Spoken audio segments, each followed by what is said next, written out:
गुरुवे नमः। जुगाद गुरुवे नमः। सतगुरुवे नमः। श्री गुरुदेव नमः।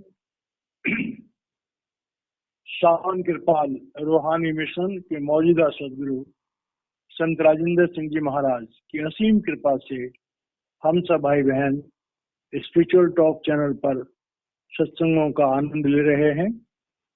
महाराज जी की कृपा है कि उनके द्वारा जो शब्द आते हैं वो हम तक पहुंचते हैं और हम उनका स्वाध्याय करते हैं और जो विषय वस्तु है उसको समझने का प्रयास करते हैं। स्वामी जी महाराज जी के सार्वचन नामक ग्रंथ से अभी ये सत्संग चल रहा है। वचन 14वां, शब्द 15वां। कल हमने पहली 2 लाइन ली थी, उससे आगे का जो है हम आज लेंगे। चेत चलो यह सब जंजाल, काम न आवे कुछ धन माल। काम क्रोध संग मन पामाल, भरम भुलाना कर मन नाल।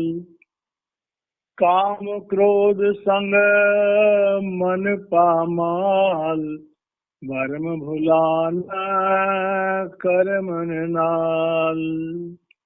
कहा कहूँ यह मन का हाल, रोग शोक संग होत बेहाल।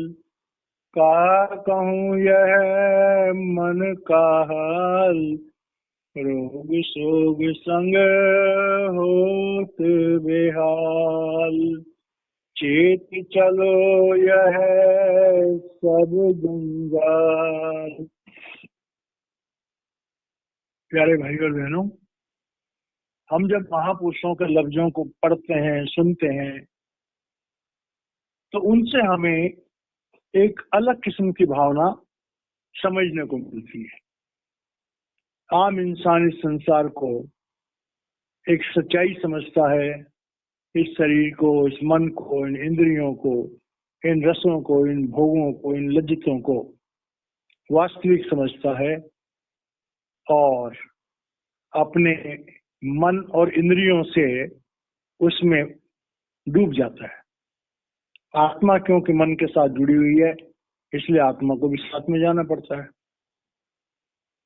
जब महापुरुष हमें समझाते हैं कि भाई थोड़ा चित्त, तो क्या समझाते हैं कि मनुष्य जीवन जो है वो एक सरदार जोनी है, बड़ी उच्च जोनी है 84 लाख योनियों में, और हमें मनुष्य जीवन में एक खास समय के लिए ये शरीर दिया गया है।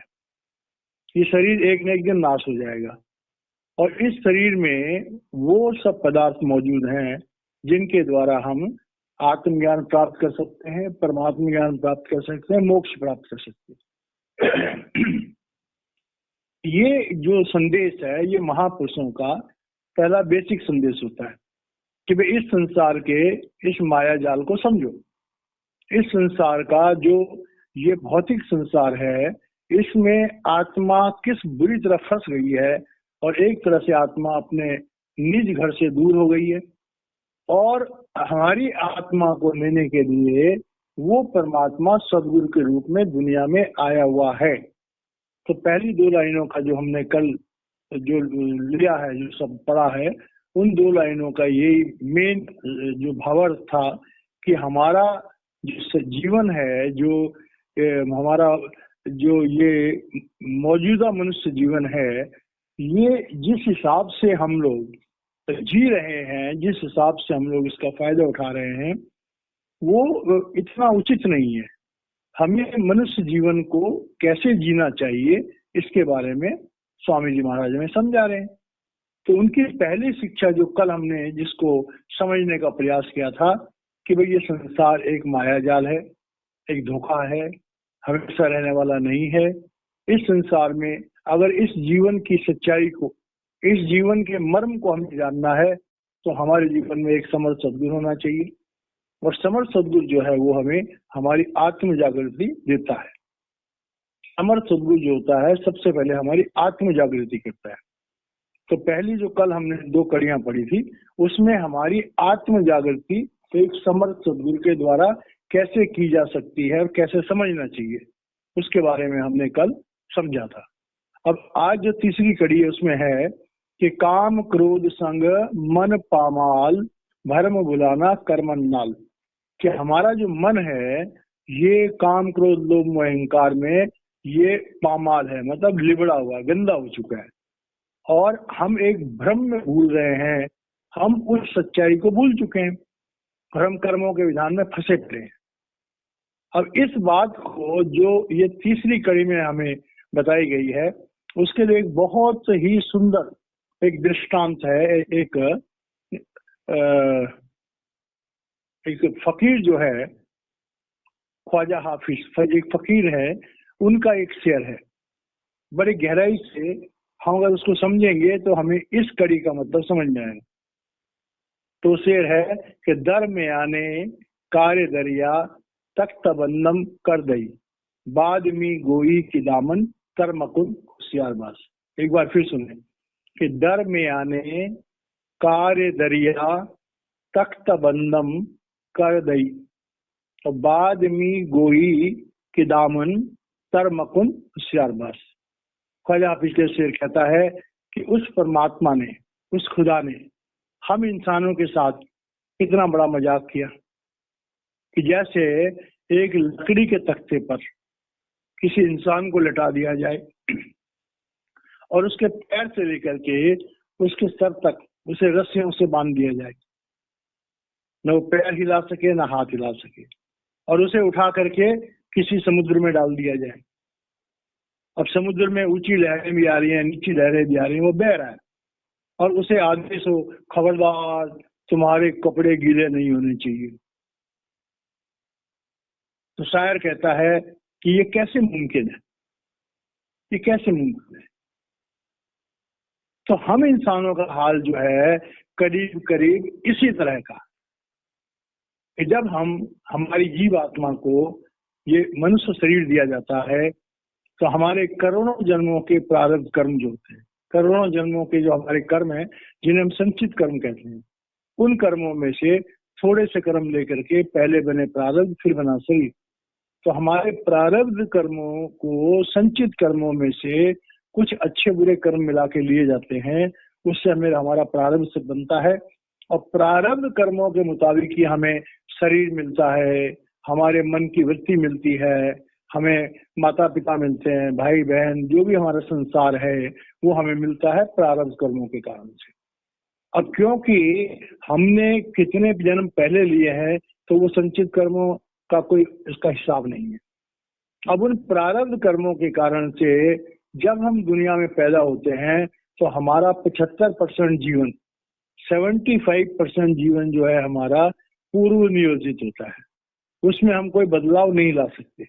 हमारा 25% जो जीवन है जिसे हम क्रियामान कर्म कहते हैं उनमें हम कोई बदलाव ला सकते हैं।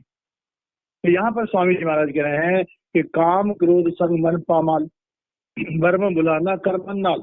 अब कह रहे हैं हम संसार में आए हैं तो हम कर्मों की पोटली साथ में लेके आए। अब हमारे पैदा होने से लेकर के और हमारे मरने तक हमारा शरीर जो है वो एक खास कर्मों के विधान के मुताबिक बना है। हर एक इंसान की शकल सूरत, उसकी आदतें, उसकी लंबाई चौड़ाई, उसकी वृत्तियां, उसके लिए क्या संसार में रिजक बना है, ये सब प्रारब्ध से हमारा प्रेरित होता है। तो हम जब दुनिया में आते हैं तो एक तरह से हम कैदी बन के आते हैं। 75% हर इंसान जो है वो भोग योनि में। अब वो जो भोग योनि वाला है काम क्रोध संग मन पामाल। अब हमारा मन जो है हमारे प्रारब्ध कर्मों के कारण से काम क्रोध लोभ मोह अहंकार के जो भी घटनाएं हमारे जीवन में होंगी उसमें हम बेबस हैं। ये बात बड़ी गहराई से सुनने वाली सब भाई बहन इस बात को सुन सकते हैं। हम किस घर में पैदा होते हैं कई बार हमें बाद में पता लगता है क्या हमारे माँ बाप बहुत अच्छे हैं या अच्छे नहीं है। या हमारे भाई बहन अच्छे हैं या अच्छे नहीं है, हमारी पति पत्नी अच्छे हैं या अच्छे नहीं है। तो संसार में हम देखते हैं कि हमारे जीवन में जो जो कुछ प्रारब्ध समय मिलता है, तो जरूरी नहीं है कि सब कुछ हमें अच्छा लगे, या जरूरी नहीं कि औरों को हम अच्छे लगे। तो संसार में जो ये परेशानी है कि हमें जो मिलता है उससे हम कई बार सेटिस्फाइड नहीं होते, और कई बार नहीं, ज्यादातर लोग दुनिया में देखो तो वो अपने जीवन की जो उपलब्धियां उनको प्रारब्ध कर्मों के कारण से मिलती हैं, उन उपलब्धियों से अक्सर लोग जो है वो सेटिस्फाइड नहीं होते, और उनका सेटिस्फाइड न होना ही उनके लिए प्रॉब्लम का कारण बन जाता है। तो कह रहे हैं कि काम, क्रोध, लोभ, मोह, अहंकार दो तरह से है। एक तो वो है जो हमारे प्रारब्ध कर्मों के कारण से हमें भोगने होंगे, दूसरे वो है जो क्रियामान कर्मों के द्वारा इस दुनिया में हम कर्म करते हैं और तब हम उनके एक्शन और रिएक्शन में फंसते हैं। तो दो डिपार्टमेंट हो गए, एक प्रारब्ध कर्मों का हो गया, एक क्रियामान कर्मों का। प्रारब्ध कर्मों के द्वारा जो भी हमारे जीवन में काम, क्रोध, लोभ, मोह, अहंकार के अंतर्गत जो भी घटनाएं होती हैं, जो भी बातें होती हैं, उनसे हम बच नहीं सकते। लेकिन अगर हमारे जीवन में एक समर्थ सद्गुरु है तो उसकी तेजी कम हो सकती है गुरु के नाम, दिए हुए नाम के जपने से। लेकिन जो क्रियामान कर्म है, एक अनाड़ी जो है वो अपने क्रियामान कर्मों को सकाम कर्मों में बदल देगा। लेकिन जिसके जीवन में एक समर्थ सद्गुरु होगा, उसके जो क्रियामान कर्म है वो सकाम कर्मों में नहीं बदलेंगे, बल्कि वो नेक कर्म हो जाएंगे। तो जब नेक कर्म हो जाएंगे तो तब क्या होगा कि भाई हमारे प्रारब्ध कर्म जो है वो तो हम भोगेंगे। अगर प्रारब्ध कर्मों को हम भोगते हैं और वो हमारे नेक कर्म भोगते हैं और रिएक्ट नहीं करते हैं, तो हमारे प्रारब्ध कर्म भोग ले जाएंगे और हमारे क्रियामान कर्म जो है वो सकाम कर्मों में नहीं बदलेंगे। तो ये जो थ्योरी है, ये थ्योरी आम इंसान अपने आप नहीं जान सकता है। इस थ्योरी को जानने के लिए हमारे जीवन में एक समर्थ सद्गुरु होना बहुत जरूरी है। तो यहाँ पर स्वामी जी महाराज कह रहे हैं कि मनुष्य की एक बहुत बड़ी समस्या है कि उसके जो प्रारब्ध कर्म हैं, उन प्रारब्ध कर्मों के कारण से उसके जीवन में जो परेशानियां आती हैं या जो अच्छाइयां आती हैं, उनको कैसे टैकल किया जाए। जो भाई बहन सत्संग को सुन रहे हैं वो अगर अपने जीवन में गौर से देखेंगे तो कुछ लोग ऐसे होंगे जो दूसरों के लिए परेशानी का कारण है, और कुछ ऐसे लोगों को जो हमारे लिए परेशानी का कारण है। दुनिया में हम देखते हैं हमारे रिश्ते नाते होते हैं, बड़े कम रिश्ते नाते होते हैं कि बड़े एडजस्टमेंट नेचर से चलते हैं। कोई आदमी पत्नी से परेशान है, कोई पत्नी पति से परेशान है, कोई पिता से परेशान है, कोई बच्चों से परेशान है, कोई भाई से परेशान है, कोई बहन से परेशान है, कोई बहू से परेशान है, कोई सास से परेशान है। तो ये सोचो कि संसार में अगर हम देखें तो हर इंसान किसी न किसी परिस्थिति से परेशान नजर आता है, और उस परेशानी के कारण से उसकी जिंदगी में एक भ्रम पैदा होता है। तो इसके अंदर में हमें एक जो ज्ञान प्राप्त करने वाली बात इस कड़ी में मिलती है कि हर मनुष्य को, चाहे वो किसी भी देश का हो, किसी धर्म का हो, किसी जाति का हो, इस बात को स्वीकार करना चाहिए कि हमारे प्रारब्ध कर्मों के अंतर्गत हमारा ये जीवन बना, हमारा ये शरीर बना, हमारी शरीर की बनावट बनी, हमें माता पिता मिले, हमें बाल बच्चे मिले, हमें भाई बहन मिले, हमें हालात मिले, हमें लाभ हानि मिली, हमें यश अपयश मिला। अगर उसमें कुछ ऐसा है कि जिसे हम बदल नहीं सकते तो उसे हम स्वीकार करें, उसमें हम संतोष रखें। इस कड़ी के द्वारा जो सबसे बड़ा संदेश हमें मिलता है कि हमें प्रभु का शुक्राना करना चाहिए कि प्रभु ने हमें मनुष्य शरीर दिया जो कि 84 योनियों में सर्वश्रेष्ठ है। पहला शुक्राना इस बात का। दूसरा शुक्राना इस बात का है कि हमें माता पिता दिए। उसके बाद हमें, अगर हमारे जीवन में शादी है तो हमें पति पत्नी दिए, हमें बाल बच्चे दिए। अब हमारी मानसिकता के मुताबिक अगर सब कुछ नहीं चल रहा है तो हमें एडजस्ट करना चाहिए। जो भाई बहन सत्संग को सुन रहे हैं, अगर वो अपने जीवन में सचमुच में आनंद चाहते हैं तो जो प्रभु ने उन्हें दिया है उसे स्वीकार करें। कईयों को अपने शरीर से ही बड़ी शिकायत होती है। कोई कहता मेरा रंग गोरा क्यों, कोई कहता मेरा रंग काला क्यों, कोई कहता मैं छोटे कद का क्यों, कोई कहता मेरा कद बहुत ज्यादा क्यों, कोई कहता मैं मोटा क्यों, कोई कहता मैं पतला क्यों।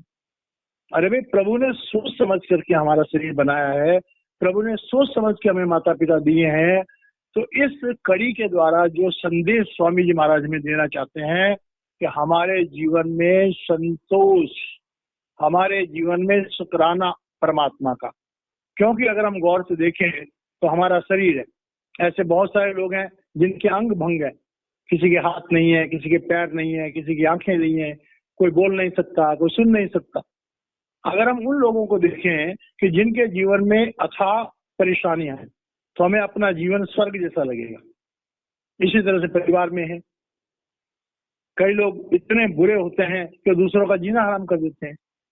तो प्रभु ने जो हमें दिया है, एक तो हम उसका शुक्राना करें, पहली बात। दूसरी बात, प्रभु पर विश्वास करें कि प्रभु कोई नादान बच्चा नहीं है कि प्रभु से गलती हो गई। प्रभु ने हर चीज सोच समझ के बनाई है, चाहे वो उसमें अच्छाई है और चाहे उसमें बुराई है। अगर उसमें बुराई भी है तो भी समझ लो उसमें कोई ना कोई अच्छाई छुपी हुई। परमात्मा जो है कभी भी गलती नहीं कर सकता, उसके हर काम के पीछे एक विधान होता है, एक सुनियोजित एक उसके लिए सुनियोजित सिस्टम होता है। प्रभु पर विश्वास करना शुरू करें, प्रभु पर भरोसा करना शुरू करें, प्रभु का शुक्राना शुरू करें और अपने जीवन में संतोष लाने की कोशिश करें। इस कड़ी के द्वारा ये हमें मिल रहा है, क्योंकि काम क्रोध लोभ मोह अहंकार जो है, इनकी उत्पत्ति जो हमारे प्रारब्ध कर्मों के कारण से होती है, उसे रोकना बहुत मुश्किल काम। हमारे क्रियामान कर्मों के द्वारा जो काम क्रोध लोभ मोह अहंकार उत्पन्न होते हैं, उन्हें हम एक समर्थ सद्गुरु के द्वारा दिए गए नाम के जाप से उन्हें कंट्रोल कर सकते हैं।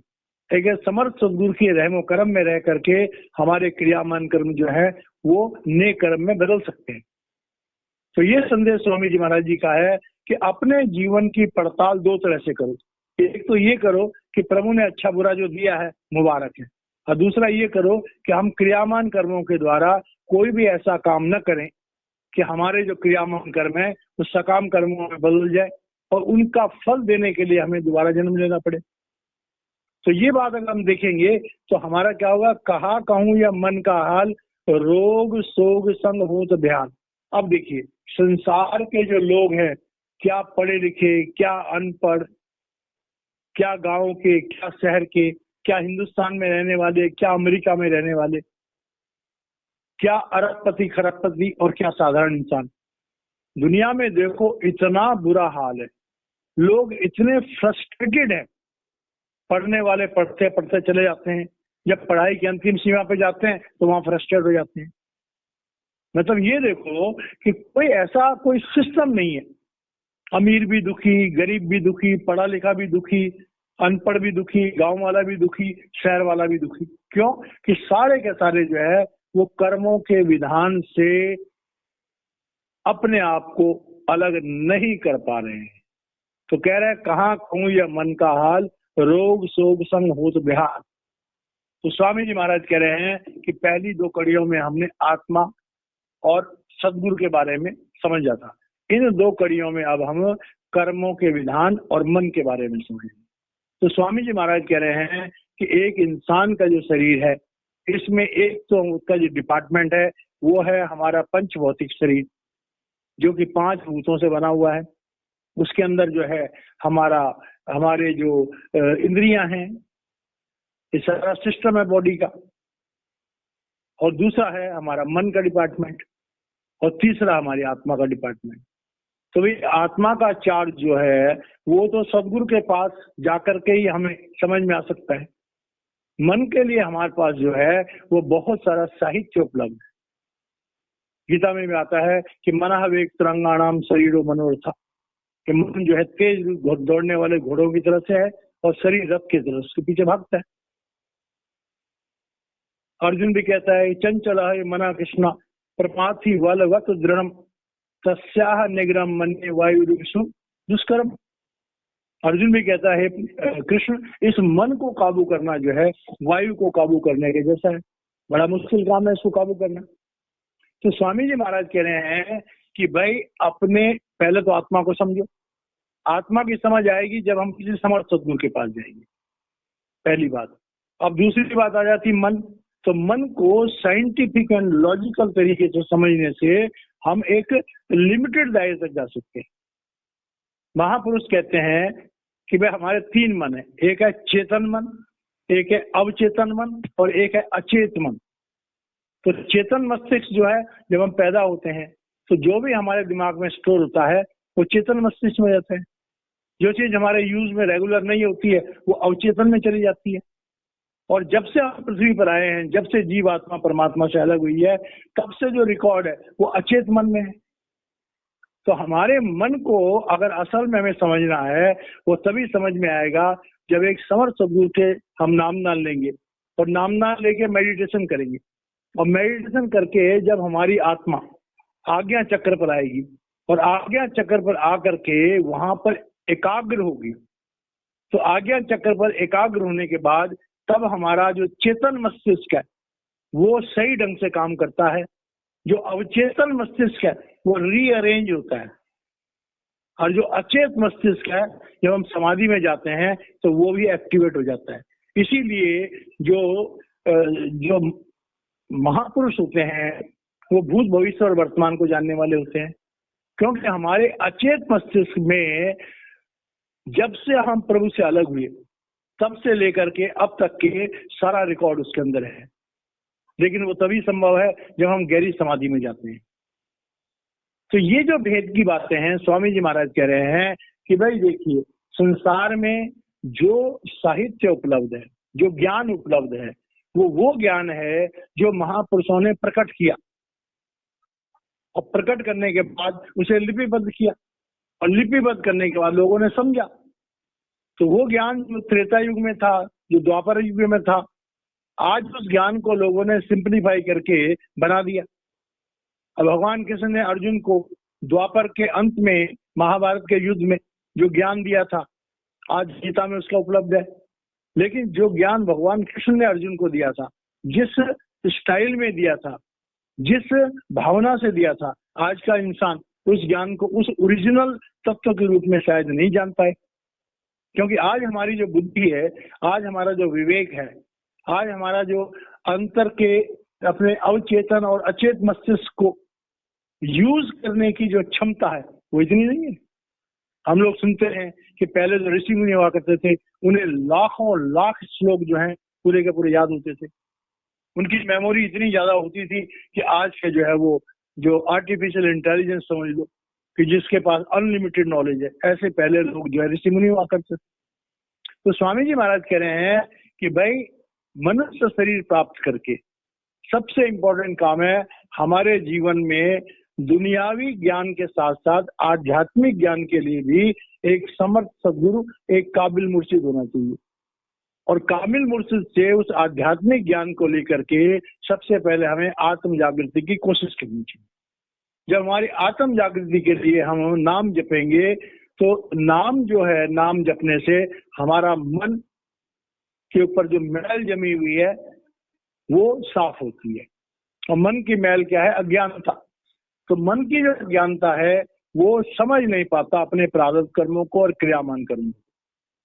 तो जब हम नाम जपते हैं, हमारा मन निर्मल होता है, तब हम जीवन में शुक्राना करना जानते हैं, संतोष करना जानते हैं।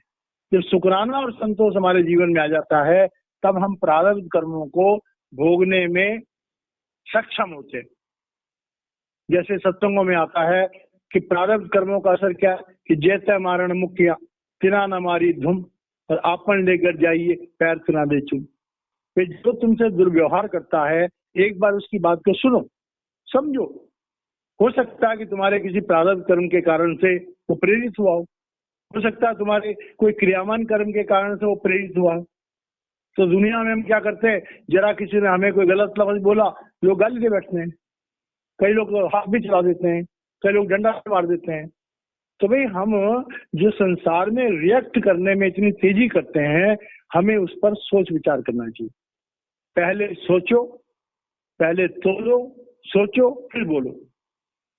पहले मनन करो तब रिएक्ट करो। तो इस तरह से जो है सत्संगों में जब हम आते हैं तब हमें समझ में आता है कि भाई हमारे जीवन में हमारा मार्गदर्शक करने के लिए सांसारिक ज्ञान के गुरु भी होने चाहिए और आध्यात्मिक ज्ञान के गुरु। हमारी आत्मा के लिए आध्यात्मिक गुरु चाहिए, हमारे मन के लिए जो है सामाजिक और सांसारिक गुरु चाहिए। तो जो हमारे सांसारिक गुरु हैं वो हमें संसार की बात समझाएंगे, जो हमारे आध्यात्मिक गुरु हैं वो हमें आत्मज्ञान की बात समझाएंगे। तो कह रहे हैं ये मन का हाल जो है रोग सोग संग होत बेहाल। कहते हैं ये मन जो है जब तक इसे सही मार्गदर्शन नहीं मिलेगा तब तक ये मन दुनिया में परेशान रहेगा, तब तक हम स्ट्रेस और स्ट्रेन, आज के जमाने में धीरे धीरे करके जितने इंसान तरक्की कर रहा है उतने ही स्ट्रेस और स्ट्रेन के उतने ही लोग पागल ज्यादा हो रहे हैं। पूरे वर्ल्ड में अगर देखा जाए तो लोग जो है वो स्ट्रेस और स्ट्रेन के कारण से उस अवस्था तक पहुंच जाते हैं कि जहां उनका दिमाग काम करना बंद कर देता है, वो विकृत माइंड के जाते हैं। दुनिया में सुसाइड बढ़ते जा रहे हैं। जितनी भौतिक संपदाएं बढ़ रही हैं, जितना हमारा ज्ञान बढ़ रहा है, उसके बाद हम देखते हैं उसके बावजूद भी आत्महत्याएं बढ़ती जा रही हैं। बड़े बड़े डॉक्टर, बड़े बड़े पोस्टों वाले लोग, बड़े बड़े सफल लोग, बड़े बड़े हाई लेवल के लोग सुसाइड कर रहे हैं। स्ट्रेस और स्ट्रेन के कारण से पागल खाने पहुंच गए हैं। दवाइयां जो हैं इतनी बढ़ती जा रही है डे बाय डे, हर इंसान जो है वो दवाइयों का एक तरह से गुलाम बनता जा रहा है। बिना दवाई के जीना ही मुश्किल हो गया। ये सब क्यों है? क्योंकि हमारा मन जो है वो उस शांत अवस्था में नहीं रह पाता है। इस अवस्था में रहने से मन स्वस्थ रहता है। तो स्वामी जी महाराज कह रहे हैं कि आत्मा को जागृत करना होगा, उसके लिए जीवन में समर्थ सद्गुरु होना चाहिए, उससे दीक्षा लेकर के हम आगे बढ़े। कर्मों के विधान का नाश करने के लिए भी हमें समर्थ सद्गुरु होना चाहिए, क्योंकि सांसारिक ज्ञान हमें सकाम कर्मों से बचने की शिक्षा तो देता है, लेकिन संचित कर्मों के नाश करने के लिए हमारे सांसारिक या सामाजिक या धार्मिक गुरुओं में इतनी ताकत नहीं कि हमारे संचित कर्मों का नाश कर सके। संचित कर्मों का नाश कराने के लिए तो हमारे जीवन में आध्यात्मिक गुरु होना चाहिए, समर्थ सद्गुरु होना चाहिए। और समर्थ सद्गुरु की कृपा से जब हम नाम जपते हैं तो हमारी मन की वाइब्रेशंस जो है वो भी शांत होती है। तो इसका मतलब ये हुआ कि आत्म जागृति के लिए समर्थ सद्गुरु की जरूरत है। मन की तरंगों को कंट्रोल करने के लिए, मन को शांत करने के लिए भी समर्थ सद्गुरु की जरूरत है। और बाकी हमारे जीवन में स्वाध्याय, हमारे जीवन में प्राणायाम, सदाचार, योग साधनाएं, वो भी अच्छी मुबारक है, उनका अपना स्थान है। तो इस तरह से कह रहे हैं कि भाई 3 बेसिक बातें हैं। अपने जीवन में किसी समर्थ सद्गुरु का साया रखो, अपने प्रारब्धों को भोगने के लिए प्रभु का शुक्राना करो और संतोष का जीवन बिताओ, और अपने कर्मों के विधान को नलिफाइड करने के लिए हम उस नाम को जपें। अपने जीवन को संचालित कैसे किया जा सकता है उसको देखें, और अपने जीवन में एक नियमावली बनाएं कि भाई हम अपने प्रारब्ध कर्मों को भी भोगें, संसार में भी जिए, अपनी रिस्पॉन्सिबिलिटी को भी निभाएं, और अपने जीवन का जो सबसे प्रमुख काम है कि आत्मा का जागृत होना, आत्मा का परमात्मा को पहचानना, ये बहुत इंपॉर्टेंट काम है।